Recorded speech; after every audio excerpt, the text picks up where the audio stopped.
Animal trafficking could produce another pandemic, a US researcher warns. The origins of the coronavirus are still not clear, but a University of South Florida professor says the evidence and history would suggest it came from an animal. Doody is a biologist who tracks the spread of viruses and diseases in wildlife. Health News Florida's Leda Alvim spoke with Doody about the role animal trafficking plays in the transmission of viruses and how we might prevent future pandemics. He starts by talking about why he believes COVID-19 came from an animal. To stay up to date with latest top stories, make sure to subscribe to this YouTube channel by clicking the button above this video. The science is still not clear on the origins of the coronavirus.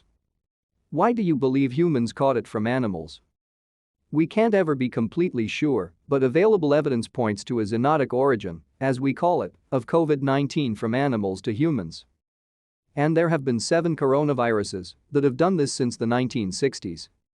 And so there are precedents out there. We just can't always get the smoking gun to where we're 100% sure, so we rely on the evidence that we have. So we think that COVID-19 originated in this wet market in Wuhan, China, in humans, that is. The wet market was stacked with all sorts of live and freshly dead wildlife, much of it illegally trafficked, and this is how those types of diseases jump from animal species to animal species and from animals to humans. So what role does animal trafficking play in the transmission of viruses like the coronavirus? The DNA of the coronavirus in humans is most similar to the DNA in coronaviruses in pangolins, the scaly anteater. They are found in Asia and Africa, so once the Asian pangolins became hard to find, they started trafficking from Africa. So a pangolin gets caught in Africa and has to find its way with hundreds of others potentially, all the way to Southeast Asia, where they're being used for traditional medicine. This is the reason that they're trafficked. So it's not just the wet markets, it could be the cages on the way there.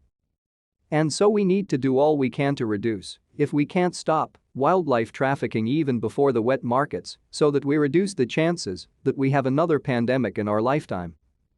There have been 7 of these since the 1960s, so we're going to see more. The idea is, let's hope that A, there are very few of them, and B, they're not bad ones. So we need to reduce how many we get by stopping these atypical associations between animals and other animals and humans. Based on what we know about animal trafficking and what resulted from it with a pandemic, do you believe that we are still in danger of another virus spreading the same way the coronavirus did? I think so. And as the evidence comes pouring in and spotlights get shined on this, I think we're going to see that there's no reason why we couldn't have a completely different coronavirus or some other pathogens 5 years from now. I hate to be a doomsday person here, but our focus so far, and rightly so, has been trying to get through this pandemic, right?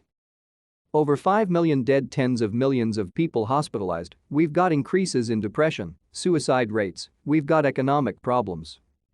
So there's all these things that we're trying to fix, and hopefully, as we get that fixed, we can then shine the spotlight back on the ultimate cause, because this could all happen again.